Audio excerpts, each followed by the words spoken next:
Why then I care not for thee. If thee lived in the pinfold, very pinfold, I would not care for thee. Why dost thou use me so? I know thee not.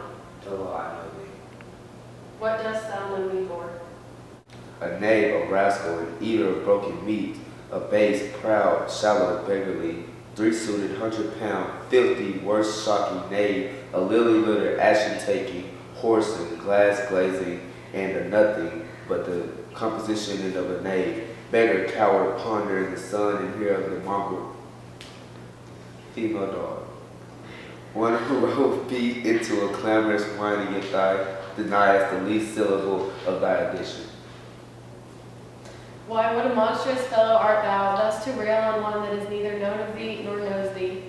What a basket-faced varlet art thou to deny that knowest me? Is it 2 days since I tripped up and beat thee before the king? Draw me, rogue, for thought into the night, yet the moon shines. I will make you soak of the moonshine of you, and horse and coolion bargain mongrel action. Away, I have nothing to do with thee. Help, ho, murder, murder! Strike, you slave! Stand rogue! Help, ho, murder, murder! How now, what's the matter? Part. With you, good man, boy, if you please, come out fresh and you come, young master. Weapons, arms, what's the matter here? Keep peace upon your lives. He dies, it strikes again. What's the matter? Messengers from our sisters and the king. What's your difference? Speak. I am scarce in breath, my lord. No, Marvel, you have so disturbed your veiler, you cowardly rascal, nature disclaims and a tailor made these. Thou strange fellow, a tailor make a man? Tailor, sir, a stone cutter or a painter could not have made him so ill, do they have been but 2 years of the trade. Speak yet, how grew your quarrel? This ancient ruffian, sir, whose life I have spared at suit of his grey beard. Thou horse and zed, thou unnecessary letter, my lord, if you give me leave, I will tread this unbolted villain into mortar. Peace, hurrah, you beastly knave, know you no reverence? Yes, sir, but anger hath a privilege. Why art thou angry? That such a slave as this should wear a sword, who wears no honesty, such sinewy rogues as these, like rats, have to bite the Haiti chorus, attain which are two entrance. The unloose, I drive you a cackling horn to Camelot. Why art thou mad? How fell you out? No contraries, hold more antipathy than I, such a knave. Why dost thou call him knave? What is his fault? This countenance likes him not. No more perchance does mine, nor his, nor hers. Certes, my occupation be plain. I'll have seen better faces than any before me at this time. This is some effect fellow, a saucy roughness and constrains the pride of his nature. These kinds of knaves I know, which into this plainness harbor more craft and more corrupter ends than 20 silly ducklings that stretch their duties nicely. Sir, in good faith, under the allowance of your great aspect, whose influence like the wreath of the radiant fire and flickering foliage front. What meanest by this? To go out of my dialect, which you discommend so much, I am no flatterer, and that beguiled you in a plain accent was a plain knave, which I will not be through. I should win your displeasure and entreat me thee. What was the offense you gave him? I never gave him any. It pleased the king to strike at me upon his misconstruction, when he tricked me, insulted me, and railed me.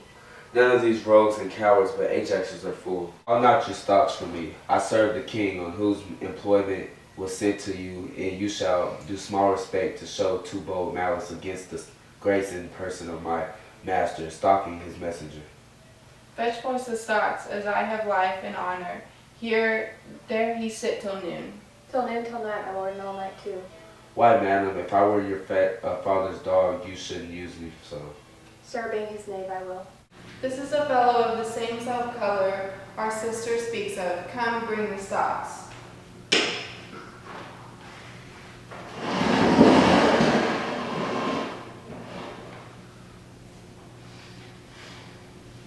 Let me beseech your grace not to do so. His fault is much, and the good king his master will check him for. Your purposeful correction is such as bassess and contempt, wretches for pilferings, and most common trespasses are punished with the king his master. Needs must take it ill that he so slightly valued in his messenger should have him thus restrained. I'll answer that. My sister may receive it much more worse to have the gentleman abuse the sultan for following her affairs. Come, my good lord, away.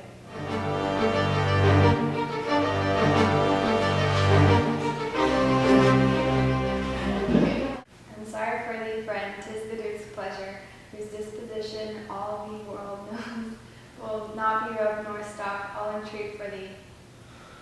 Pray not, sir. I have watched and traveled hard. Sometime I shall sleep out. The rest I'll whistle. A good man's fortune may grow out of hills. Can you good more? The Duke's to blame in this, 'twill be taken. Good king, that must approve the common salt. Thou art in the heavens, benediction comes to the warm sun. Approach thy beacon in the underglow, that is thy comfort beams I may. Pursue the letter, nothing, almost even miracles, but misery I noticed from Cordell's, who had most fortunately been informed of my obscure course, and shall find time from the enormous state working to give loose their remedies, all wearied or watched. Take vantage, heavy eyes, and not to behold this shameless lodgment. Fortune, good night, smells once more to this turn the sky.